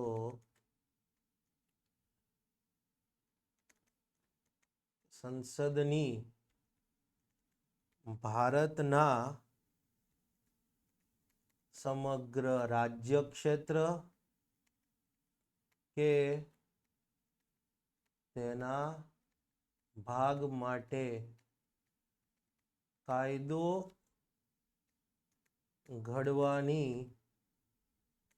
જે સત્તા છે તે અબાધિત નથી, બાધિત નથી, તેના પર પણ નિયંત્રણ લાગે છે. એબ્સોલ્યુટ પાવર નથી, અબાધિત સત્તા નથી, ક્લિયર છે, એના ઉપર કાંઈક રિસ્ટ્રિક્શન છે, એના ઉપર કાંઈક નિયંત્રણ લાગે છે. પ્રશ્ન એ થાય કેવા નિયંત્રણ અને કોણ લગાડી શકે? આ નિયંત્રણ છે તો કેવું નિયંત્રણ?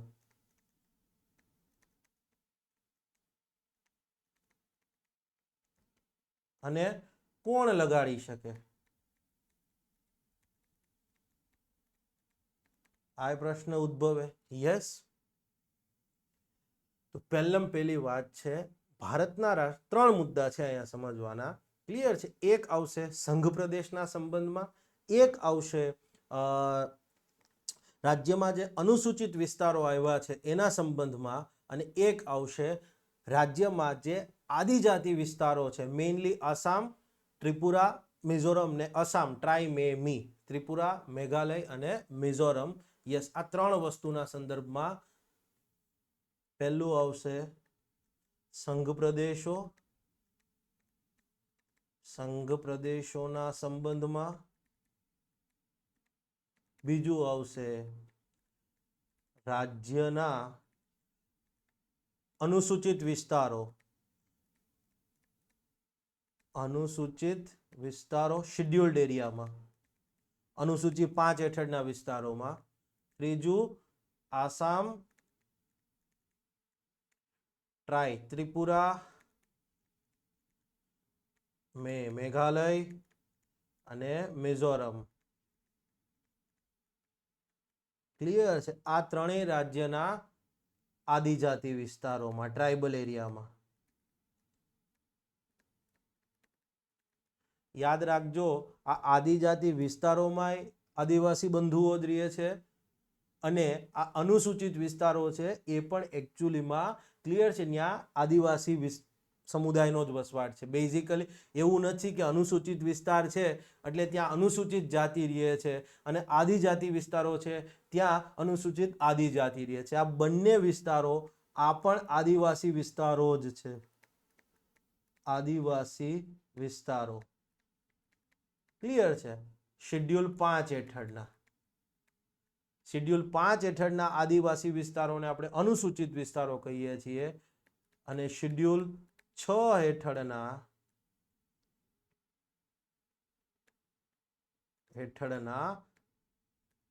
આદિવાસી વિસ્તારો. ઘણાને પાછું એમ હશે કે અનુસૂચિત વિસ્તારો એટલે ત્યાં અનુસૂચિત જાતિ વસવાટ કરતી હોય. ના, અનુસૂચિત વિસ્તાર કયો કે આદિજાતિ વિસ્તાર કયો, બંને છે આદિવાસી સાથે જ સંબંધિત. ક્લિયર છે. શેડ્યુલ 5 હેઠળના આદિવાસી વિસ્તારો કહીએ તો અનુસૂચિત વિસ્તારો, શેડ્યુલ 6 હેઠળના આદિવાસી વિસ્તારો કહીએ તો આદિજાતિ વિસ્તારો. આ ત્રણેયના સંબંધમાં સંસદની આ જે કાયદો ઘડવાની સત્તા છે એના ઉપર કાંઈક નિયંત્રણ લાગેલું છે. પહેલો પોઈન્ટ વાત કરીએ સંઘ પ્રદેશના સંબંધમાં.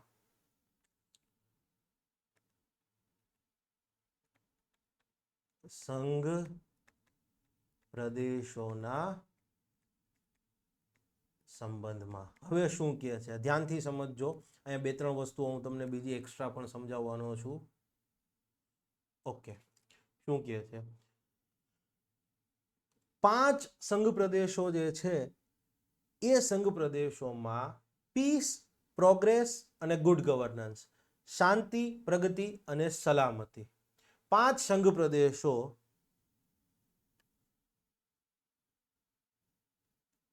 તો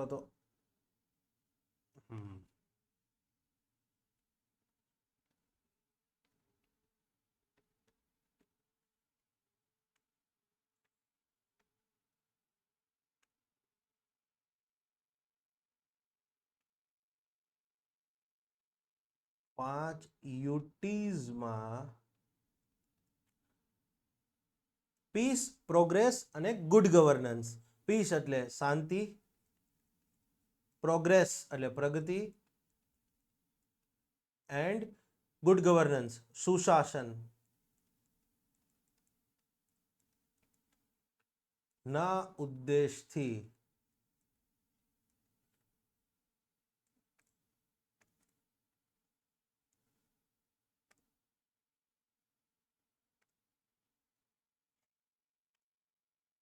એક મિનિટ.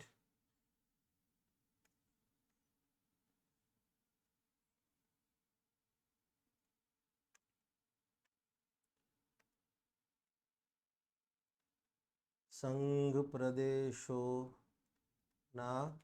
સંબંધમાં ડાયાગ્રામ છે ને એ પ્રોપર હોવો જોઈએ. શાંતિ, પ્રગતિ અને સુશાસન. સુશાસનના ઉદ્દેશથી ભારતના રાષ્ટ્રપતિ જે છે એ 5 સંઘ પ્રદેશો માટે, ભારતના રાષ્ટ્રપતિ 5 યુટીઝ માટે, 5 યુનિયન ટેરેટરીઝ માટે શું કરી શકે છે? વિનિયમો બનાવી શકે છે. વિનિયમો, રેગ્યુલેશન. સમજાવું છું.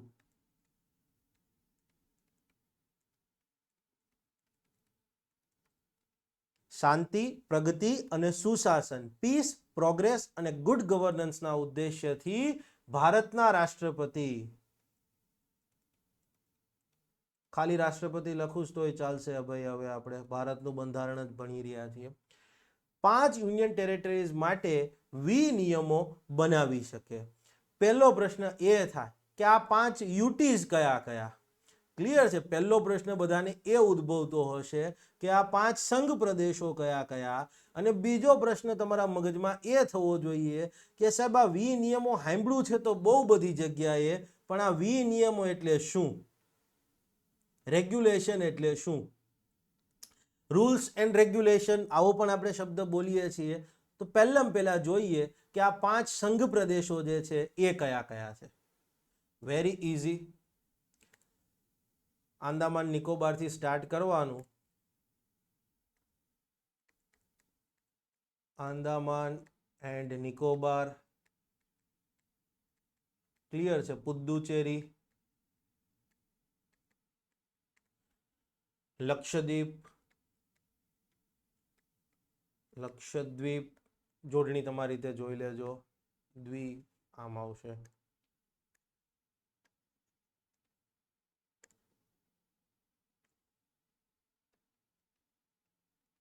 લક્ષદ્વીપ,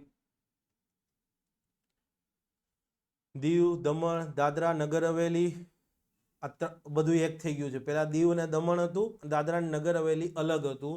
હવે Diu, Daman and Dadra and Nagar Haveli. Clear છે? અને પાંચમું છે લદ્દાખ. ક્લિયર છે? દીવ, દમણ એન્ડ દાદરા નગર હવેલી. ક્લિયર છે? ગુજરાત વાળા ઇંગ્લિશમાં લખ્યું છે પણ સમજી જશે, નહીં વાંધો આવે. આપણે બધા ગુજરાતના જ છીએ એટલા માટે. ક્લિયર છે?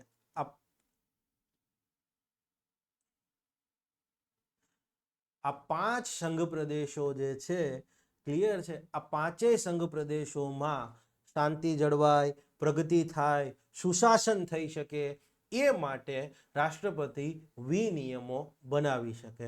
બીજો પ્રશ્ન એ થાય કે આ વિનિયમો એટલે શું? તો વિનિયમો માટે એક શબ્દ બહુ ફેમસલી બોલવામાં આવે છે, ડેલિગેટેડ લેજિસ્લેશન. હવે આ છે શું સમજાવું છું, બહુ ઈઝી વસ્તુ છે.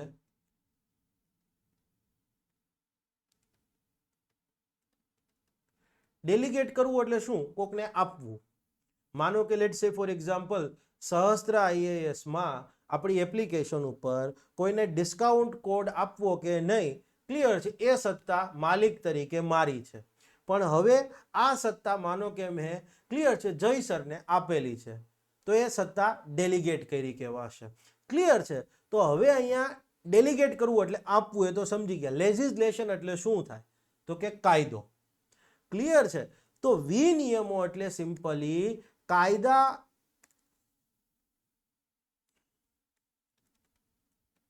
સરળ શબ્દમાં કહીએ તો કાયદાનો દરજ્જો ધરાવતા નિયમો.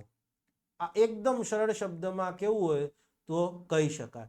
કોઈ પણ કાયદો હોય, માનો કે મોટર વ્હીકલ એક્ટ છે, તો એના અંતર્ગત નિયમો બનાવ્યા છે. આપણને ખબર છે કે સેન્ટ્રલ મોટર વ્હીકલ રૂલ્સ છે કેન્દ્ર સરકારના, રાજ્ય સરકારના સ્ટેટ મોટર વ્હીકલ રૂલ્સ છે. ફેક્ટરીઝ એક્ટ છે, તો યસ, એમાં જે તે રાજ્યના, ગુજરાત હોય તો ગુજરાત રાજ્યના ગુજરાત ફેક્ટરીઝ રૂલ્સ છે. આ તો તમે સાંભળ્યું જ હશે. એન્વાયરમેન્ટ પ્રોટેક્શન એક્ટ છે, તો એના અંતર્ગત એન્વાયરમેન્ટ પ્રોટેક્શન રૂલ્સ છે. તો જે તે કાયદો ઘડ્યો હોય, ક્લિયર છે, તો એ કામ કોણ કરે? સંસદ અથવા રાજ્ય વિધાનમંડળ. પણ એ કાયદાના સંદર્ભમાં નિયમો બનાવવાની સત્તા, રૂલ્સ બનાવવાની સત્તા કોને? તો કે સરકારને, કારોબારીને છે. પણ એક સ્પેસિફિક બીજી પણ એક જોગવાઈ હોય છે ઘણા ખરા કાયદામાં, એ વિનિયમો બનાવવાની જોગવાઈ છે. ક્લિયર છે. નિયમો છે એ કાયદા હેઠળ બને છે. ક્લિયર છે. પણ જ્યારે કોઈ નિયમો આપણે એમ કહીએ કાયદાનો જ દરજ્જો ધરાવે છે, ક્લિયર છે, કાયદાકીય દરજ્જો ધરાવતા, કાયદાનો દરજ્જો ધરાવતા નિયમો છે ને, એને સામાન્યતઃ વિનિયમો કહેવામાં આવે છે. વિનિયમો પણ બનાવે તો કારોબારી જ. વિનિયમો પણ બનાવે તો કારોબારી જ, પણ એ વિનિયમોનો દરજ્જો સંસદે અથવા રાજ્ય વિધાન મંડળે ઘડેલ કાયદા જેવો હોય છે. રૂલ્સ ડિફરન્ટ છે. ક્લિયર. રૂલ્સ કાયદા હેઠળ જ બને. ક્લિયર છે. યસ. પણ વિનિયમો છે એ પણ કાયદા હેઠળ જ બને.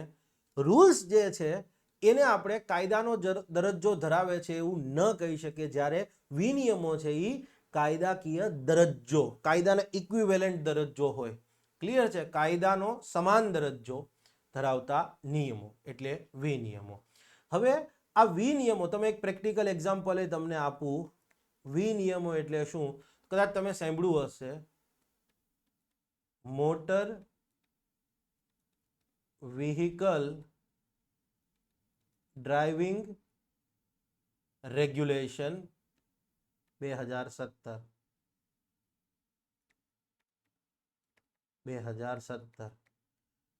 આ જે વિનિયમો છે એ બન્યા છે મોટર વ્હીકલ એક્ટ હેઠળ જ. મોટર વ્હીકલ એક્ટ 1988 હેઠળ જ બનેલા છે. CMVR આપણા સેન્ટ્રલ મોટર વ્હીકલ રૂલ્સ, બરાબર છે, સ્ટેટ મોટર વ્હીકલ રૂલ્સ, એ પણ મોટર વ્હીકલ એક્ટ હેઠળ જ બન્યા છે. પણ યસ, મોટર વ્હીકલ ડ્રાઇવિંગ રેગ્યુલેશનનો દરજ્જો છે એ કાયદાને ઇક્વિવેલન્ટ દરજ્જો કહેવાય. બાકી વિનિયમો અને નિયમો, ક્લિયર છે, બનાવે તો સરકાર જ. ક્લિયર છે. આનાથી વિશેષ નથી જાણવાની જરૂર. મેં જેટલું સિમ્પ્લિફાય કરી શકતો તો એટલું સિમ્પ્લિફાય કરવાનો પ્રયત્ન કર્યો છે. તો હવે પાછા મૂળ ટોપિક ઉપર આવો કે સાહેબ, આ 5 સંઘ પ્રદેશોમાં શાંતિ, પ્રગતિ અને સુશાસનની વાત માટે રાષ્ટ્રપતિ વિનિયમો બનાવી શકે. પણ આ વિનિયમો સંસદની જે કાયદો ઘડવાની સત્તા છે એની ઉપર કઈ રીતે નિયંત્રણ લગાડે છે? તો કે હવે એવું કહે છે કે આ નિયમો મારફતે, આ ખાલી એક્સ્ટ્રા છે, આ જે છે આટલું એક્સ્ટ્રા છે કે ભાઈ લેજિસ્લેશન એટલે શું, સોરી, રેગ્યુલેશન એટલે શું, એ તમને ખાલી સમજાવવું હતું. ક્લિયર છે? ઓકે, હવે શું કહે છે કે રાષ્ટ્રપતિ વિનિયમો તો બનાવી શકે, પણ યસ, આ વિનિયમો અન્વયે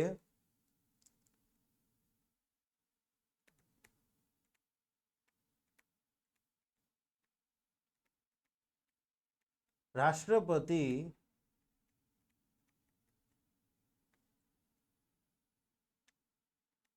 નીચે મુજબની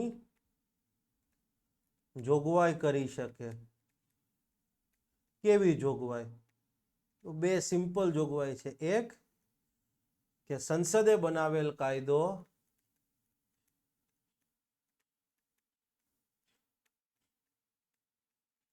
યુટીઝ અથવા એક જ યુટીમાં લાગુ થશે નહીં, અથવા તો યસ, માનો કે સંસદે મોટર વ્હીકલ એક્ટ બનાવ્યો, હવે રાષ્ટ્રપતિને માનો કે એવા વિનિયમ બહાર પાડીને જોગવાઈ કરવી છે કે ભાઈ સંસદે બનાવેલો motor vehicle act Diu Daman Dadra Nagar હવેલીમાં લાગુ નહીં થાય, તો રાષ્ટ્રપતિ આવું જાહેરનામું બહાર પાડી શકે છે અને સત્તા છે. સંસદને ભલે ભારતના સમગ્ર રાજ્ય ક્ષેત્ર માટે કાયદો બનાવવાની સત્તા રહી, પણ યસ, એની ઉપર એક રિસ્ટ્રિક્શન આવ્યું, રાષ્ટ્રપતિ વિનિયમ બહાર પાડીને કહી શકે કે ના ભાઈ, આ કાયદો આટલા આટલા સંઘ પ્રદેશમાં લાગુ નહીં થાય, અથવા તો કોઈ એક સંઘ પ્રદેશમાં પણ કહી શકે, અથવા તો સંસદે બનાવેલ કાયદો પોતે નિર્દેશિત કરેલા, એને નક્કી કર્યા હોય એવા સુધારાઓ, મોડિફિકેશન્સ એન્ડ અપવાદો સાથે લાગુ થશે.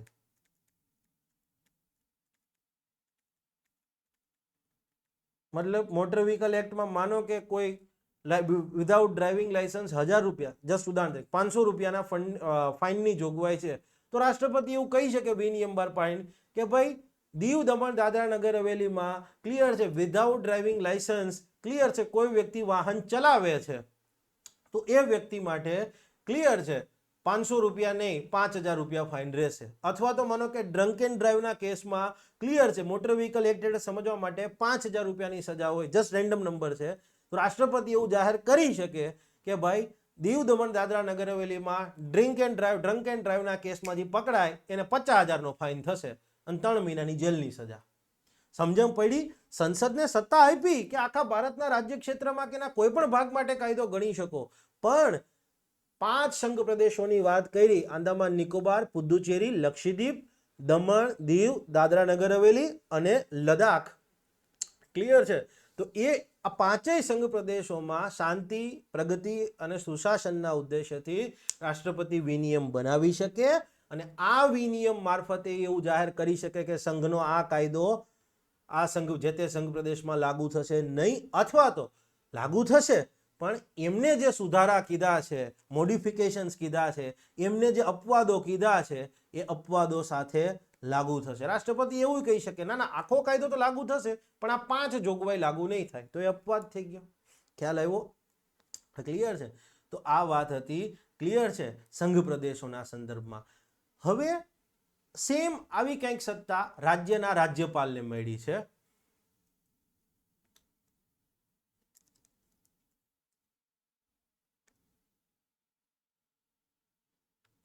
બીજું, રાજ્યના રાજ્યપાલને રાજ્યના અનુસૂચિત વિસ્તારોના સંબંધમાં. યસ, તો રાજ્યપાલ એવી જાહેરાત કરી શકે, રાજ્યપાલ એવું નોટિફિકેશન બહાર પાડી શકે, રાજ્યપાલ ઇન ધ સેન્સ રાજ્યની કારોબારી, અને રાષ્ટ્રપતિ કીધું છે તો ક્લિયર છે, યસ, સંઘની કારોબારી મેઇનલી. તો ક્લિયર છે, રાજ્યપાલ એવો નિર્દેશ આપી શકે અને કહી શકે કે ભાઈ સંઘનો આ કાયદો રાજ્યના અનુસૂચિત વિસ્તારોમાં લાગુ થશે નહીં, અથવા તો રાજ્યના અનુસૂચિત વિસ્તારોમાં આવા સુધારા અને બદલાવ સાથે લાગુ થશે. રાજ્યપાલ નીચે જણાવેલ જોગવાઈ કરતો આદેશ કરી શકે છે. કેવી જોગવાઈ? તો એક, સંસદે બનાવેલ કાયદો રાજ્યના શેડ્યુલ્ડ એરિયામાં અનુસૂચિત વિસ્તારોમાં લાગુ થશે નહીં, અથવા તો પોતે નિર્દેશિત કરેલ, પોતે જણાવેલ આદેશમાં ઉલ્લેખ કર્યો હોય એવા સુધારાઓ, અપવાદો સાથે લાગુ થશે. જેવી અહીંયા રાષ્ટ્રપતિને સંઘ પ્રદેશના કેસમાં સત્તા હતી, એવી જ સત્તા અહીંયા રાજ્યના રાજ્યપાલને અનુસૂચિત વિસ્તારોના સંબંધમાં મળેલી છે. ક્લિયર છે? અને એવી જ સત્તા આસામની વાત કરીએ તો આસામ રાજ્યના રાજ્યપાલ છે, યસ, એમને આસામ રાજ્યની અંદર, ક્લિયર છે, જે આદિજાતિ વિસ્તારો આવેલા છે, આસામ રાજ્યના રાજ્યપાલને આસામ સ્ટેટની અંદર જે આદિજાતિ વિસ્તારો છે, યસ, એના સંદર્ભમાં સત્તા મળી છે. મતલબ આસામ રાજ્યના રાજ્યપાલ આસામમાં જે આદિજાતિ વિસ્તારો, ટ્રાઇબલ એરિયા એવા છે, યસ, એના સંદર્ભમાં એવો નિર્દેશ આપી શકે કે ભાઈ સંસદે બનાવેલ કાયદો આ આટલા આદિજાતિ વિસ્તારોમાં લાગુ થશે નહીં, અથવા તો એમને જે કંઈ પણ સુધારા અપવાદો કીધા છે, ક્લિયર છે, એની સાથે લાગુ થશે. અને બીજા જે 3 રાજ્યમાં વાત કરીએ, ત્રિપુરા, મેઘાલય અને મિઝોરમ, તો એમાં ભારતના રાષ્ટ્રપતિને આવી સત્તા છે. મતલબ ભારતના રાષ્ટ્રપતિ, ક્લિયર છે, ત્રિપુરા, મેઘાલય કે મિઝોરમ રાજ્યમાં જે આદિજાતિ વિસ્તારો છે, ટ્રાઇબલ એરિયા છે, એને લઈ અને એવો નોટિફિકેશન, એવી જોગવાઈ કરી શકે કે સંસદનો આ કાયદો આ 3 રાજ્યના અથવા તો 2 રાજ્યના અથવા એક જ રાજ્યના આદિજાતિ વિસ્તારોમાં લાગુ થશે નહીં, અથવા તો લાગુ થશે તો આદેશમાં ઉલ્લેખ કર્યો છે એવા સુધારા અને અપવાદો સાથે લાગુ થશે. તો તમે જોયું એમ કે ભાઈ સંસદને જે આખા ભારતના રાજ્ય ક્ષેત્ર માટે કાયદો બનાવવાની સત્તા મળી છે, અથવા તો એના કોઈ ભાગ માટે બનાવી શકે, એ અબાધિત નથી, એના ઉપર કંઈક નિયંત્રણ છે. મતલબ રાષ્ટ્રપતિ યુટીઝના કેસમાં કહી શકે કે ભલે તમે કાયદો બનાવ્યો સંસદે, પણ આટલા આટલા બદલાવ સુધારા સાથે લાગુ થશે, અથવા તો લાગુ જ થશે નહીં. ખ્યાલ આવી ગયો? ઓકે. હવે અહીંયા તમને એક વસ્તુ જોવા મળતી હશે, કંઈક ડિફરન્સ છે. તમે જુઓ 5 સંઘ પ્રદેશોમાં મેં 4ની નીચે ગ્રીન લાઈન લખી છે અને લદ્દાખની નીચે રેડ લાઈન કરી છે. આ તમે દેખી શકતા હશો. તો એનું પણ કંઈક ઇમ્પોર્ટન્સ છે, બરાબર છે. પુદ્દુચેરીના કેસમાં પણ આમ તો મારે કરવી જોઈતી હતી. ક્લિયર છે? યસ. શું છે આ? તો સિમ્પલ એક વસ્તુ લખીશ કે ભાઈ રાષ્ટ્રપતિને આ વિનિયમ બનાવવાની સત્તા મળી. ક્લિયર છે? 5 સંઘ પ્રદેશોની વાત કરી, એમાં શાંતિ, પ્રગતિ અને સુશાસનના કેસમાં. તો 5માંથી આ 4 સંઘ પ્રદેશોના કેસમાં, ક્લિયર છે, જે સત્તા મળી છે એ આર્ટિકલ 240 હેઠળ મળેલી છે. એ સંવિધાનિક સત્તા છે.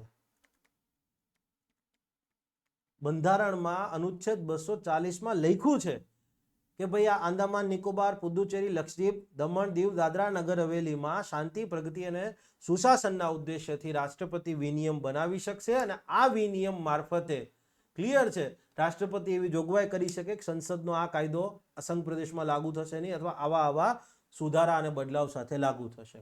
પણ લદ્દાખના કેસમાં જે આપણે સત્તા આપી છે શાંતિ, પ્રગતિ, સુશાસનના ઉદ્દેશ્યથી વિનિયમ બનાવવાની, એ વૈધાનિક સત્તા છે, કાયદા હેઠળની સત્તા છે.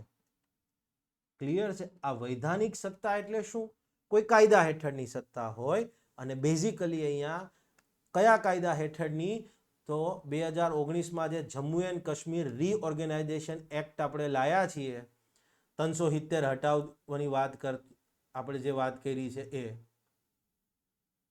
ક્લિયર છે? Jammu and Kashmir reorganisation act 2019 સંવિધાનમાં નથી લખ્યું. રીઓર્ગેનાઇઝેશન એક્ટ 2019 આ બધું મેં લખીને આપ્યું છે, ચિંતા ન કરો. ક્લિયર છે? તો હવે તમને એક સ્ટેટમેન્ટ આપું, લખ્યું હોય કે આંદામાન નિકોબાર, પુદુચેરી, લક્ષદ્વીપ, દાદરા અને નગર હવેલી, દમણ દીવ, દાદરા નગર હવેલીના સંદર્ભમાં શાંતિ, પ્રગતિ અને સુશાસનના ઉદ્દેશ્યથી નિયમો બનાવવાની રાષ્ટ્રપતિની સત્તા સંવિધાનિક છે. યસ, લદ્દાખના કેસમાં એ સત્તા સંવિધાનમાં નથી લખી.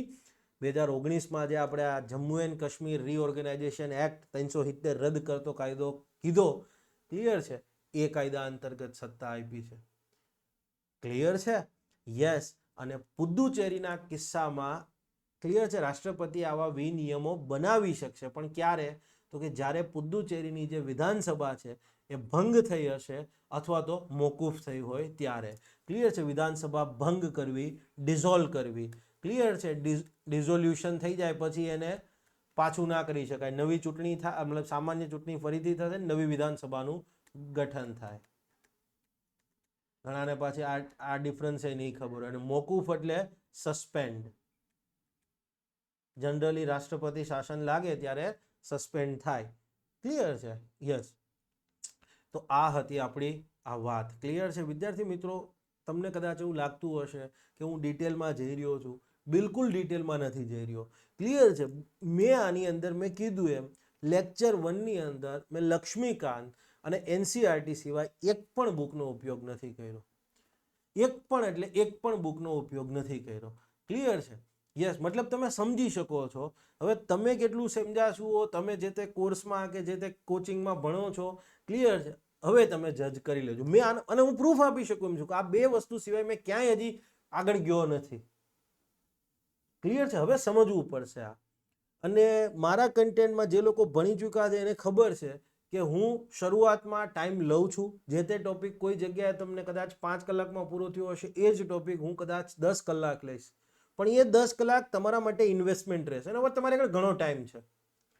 આ ઇન્વેસ્ટમેન્ટ જે છે ને તમારું, એ છેલ્લે દિવસે તમને ખ્યાલ આવે કે છેલ્લે દિવસે પોલિટી, જેમાંથી 50 માર્કના બેઠા ક્વેશ્ચન આવે છે 1-2 ની અંદર, એ પોલિટી છેલ્લે દિવસે તમે 6 કલાકમાં પૂરું કરી દેશો. ક્લિયર થઈ ગઈ વસ્તુ? યસ. સ્ટેટમેન્ટ બેઝ જેમ જેમ આવશે એમ આપણે ક્વેશ્ચન પણ હવે મૂકતા જઈશું.